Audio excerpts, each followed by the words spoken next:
পেছনে লেগে আছি দোষ ধরার জন্য, তাও দুর্নীতি খুঁজে পাচ্ছে। কেন শিবিরকে নিয়ে বা জামাত ইসলাম নিয়ে এত থ্রেট, এত ভীতি? এই থ্রেট ভীতি কিন্তু তারা রক কাটে, পা কাটে, হত্যা করে, এটা ওটা অনেক গুজব, অনেক কথা আছে না, এগুলোর জন্য না, তাদের শক্তির জন্য না।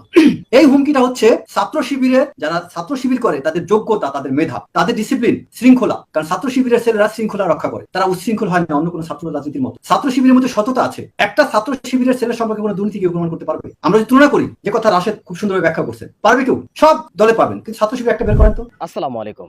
দেশের আলোচনার বিষয় যখন দেশের মানুষের কাছে শিবির প্রশংসায় ভাসছে, এদেশের জনগণ শিবিরকে বুকে তুলে নিয়েছে, তখনই এক গ্রুপ এই হিংসার বশবর্তী হয়ে শিবিরের বিরুদ্ধে নানা অপপ্রচার চালিয়ে যাচ্ছে।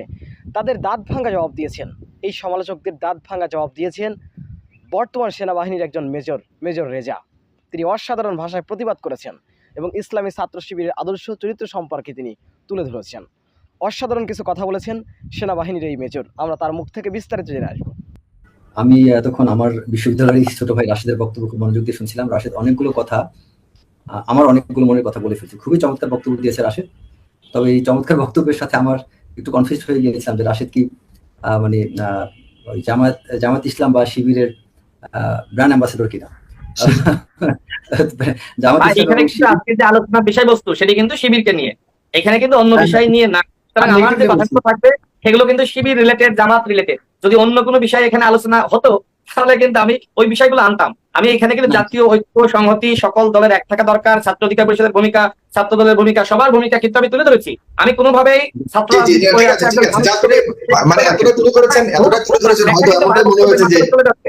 আমি ছাত্র রাজনীতি করে এসে আমি কোনোভাবেই ছাত্র রাজনীতি নিষিদ্ধ চাইতে পারি না। আমি কোনোভাবেই শিবিরের মতন একটি সংগঠন যারা এই গণঅভ্যুত্থানে অন্যতম ভূমিকা রেখেছে আমি জানি, আমি নিজে জানি বলেই বলছি। আমি তথ্য প্রমাণ সহ তুলে ধরেছি।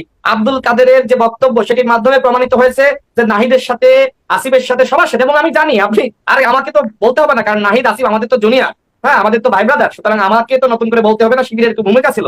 আমি জানি এখানে শিবির এবং ছাত্র দল, ছাত্র অধিকার পরিষদের কাজও ভূমিকা ছিল। বাংলাদেশ ছাত্র শিবির এবং জামাত ইসলামী বাংলাদেশ তারা আশা করি তোমাকে ভিন্নভাবে সম্মান দেখাবে, কারণ তুমি খুব সুন্দরভাবে তাদের সম্পর্কে সুন্দরভাবে এইটা তো আজকে আমার বক্তব্য না। আমি শিবিরকে নিয়ে, জামাতকে নিয়ে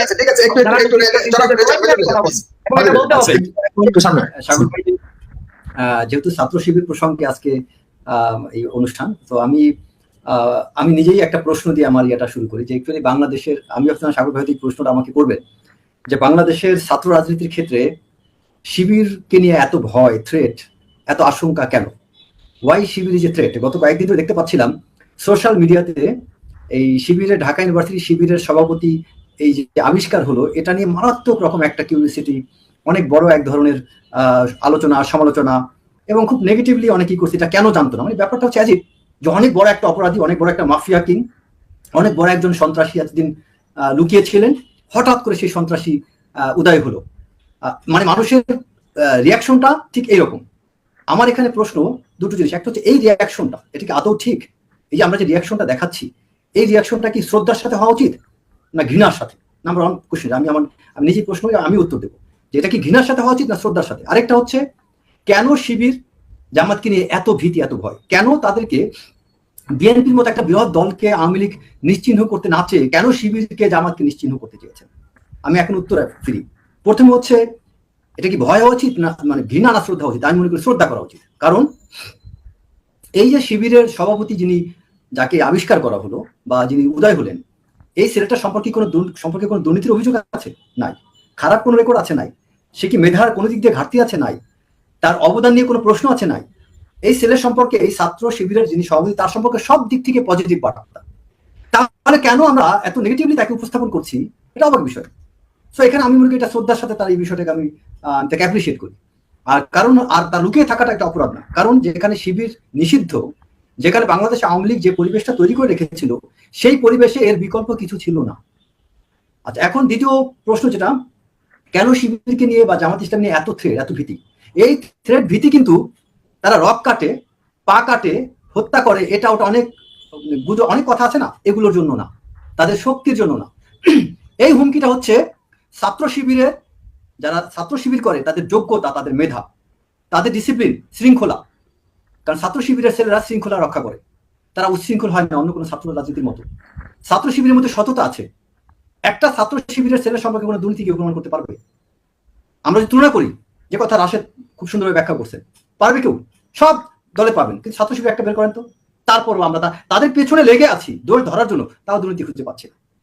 তারপরে তাদের স্ট্রাকচারাল ফ্রেমওয়ার্ক বা অর্গানাইজেশনাল ফ্রেমওয়ার্ক, তাদের যে স্ট্রাকচার কত উন্নত, তাদের হায়ারার্কি কত উন্নত। দেখেন যে ছাত্র শিবির, আপনার যদি ছাত্র দল বা ছাত্রলীগ, তাদের ছাত্র শিবির থেকে অনেক কিছু শিক্ষণীয় আছে।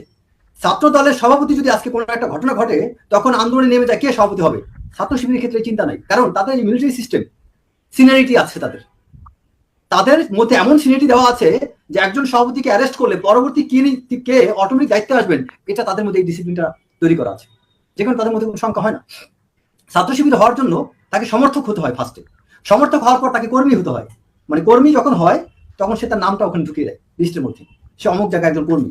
কর্মী পরে সে সাথী হয়, সাথী হওয়ার পরে, এবং সাথী যখন হয় তাকে তখন তখন কিছু চর্চা, কিছু বিষয় অনুশীলন করতে হয়, যেমন পড়াশোনা, তাকে কিছু নিয়ম কানুন মেনে চলতে হয়।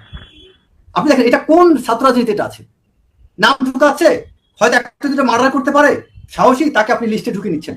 কিন্তু ছাত্র শিবিরের ক্ষেত্রে আপনার যে ক্রাইটেরিয়া দেওয়া আছে, সেই ক্রাইটেরিয়া আপনি ফলো করার পরে আপনি সাথী হতে পারেন।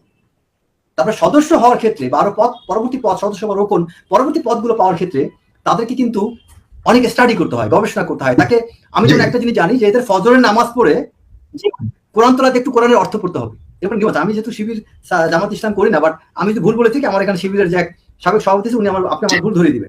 আমার থেকে বড় ব্র্যান্ড অ্যাম্বাসেডর হয়ে গেলেন। আমি ফ্যাক্ট বলছি, আমি আসলে এটা নিয়ে আমি সত্যি কথা যাই, ঠিক আছে, ডেফিনেটলি এই কারণে তো মানে হয়তো তাদের একটা আমি অল্প একটু কথা দিয়ে শেষ করবো। তাদের মধ্যে আপনার এই হায়ারার্কিটা আছে। তারপরে দেখেন তাদের মধ্যে পারস্পরিক শ্রদ্ধাবোধ। আপনি ছাত্রলীগের একটা ছেলে আহত হলে আরেকজন পালায়, আর ওদের মধ্যে কেউ আহত হলে সে তাকে শুধু হসপিটালে নেয় না, তার পরিবারের খোঁজ খবর নেয়।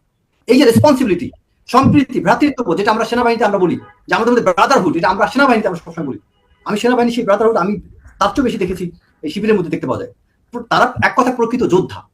তারা এখানে যেভাবে গবেষণা করে, জ্ঞান অর্জন করার যে চেষ্টা করে।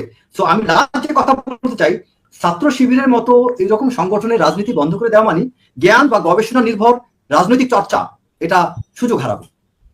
আমি মনে করি ছাত্র শিবিরের পাশাপাশি অন্য ছাত্র সংগঠনদের পড়াশোনা করা উচিত, শিক্ষা অর্জন করা উচিত, গবেষণা করা উচিত, তাদের মধ্যে কম্পিটিশনটা গড়ে তোলা উচিত, তাদের জ্ঞানের সাথে কম্পিট করা উচিত। কিন্তু আমরা কি করি, ছাত্র শিবিরের সাথে মাসল পাওয়ার দিয়ে আমরা কম্পিট করতে যাই।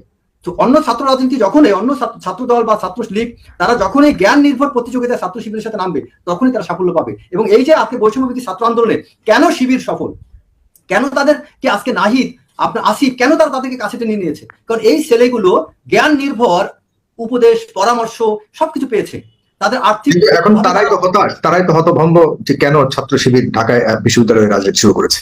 সেই জায়গায় এটা যদি তারা হতাশ হয়, তাহলে তারা অকৃত। সুপ্রদর্শক, সেনাবাহিনীর মেজর রেজার এই বক্তব্যটি আপনারা কিভাবে দেখছেন, অবশ্যই আপনাদের মূল্যবান মন্তব্য কমেন্ট বক্সে জানাবেন। সবসময় সত্য নির্ভেজাল তথ্য পেতে স্বাধীন বাংলা ইউটিউব চ্যানেলটি সাবস্ক্রাইব করে আমাদের সাথে থাকুন। আসসালামু আলাইকুম রহমতুল্লাহি ওয়া বারাকাতুহু।